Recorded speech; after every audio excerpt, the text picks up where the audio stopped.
কারণ কর নীতির বিষয়টা হচ্ছে তামাক নিয়ন্ত্রণ, সেটা হচ্ছে প্রেক্ষিতটা।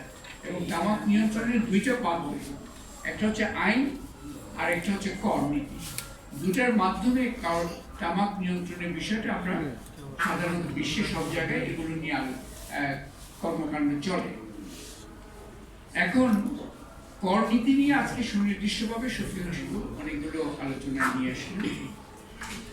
আমরা আইনের কথা যদি বলি, সাম্প্রতিক সময়ে কিন্তু আপনাদের জাতীয় সংসদে তামাক নিয়ন্ত্রণ আইন নতুন 2026 সালে কিন্তু পাশ হয়েছে, কিন্তু দুঃখজনকভাবে সেটা পাশের সময়কালে হঠাৎ করে দেখা গেল নতুন একটি ক্লজ ওখানে সংযোজন করা, বিশেষ করে যেই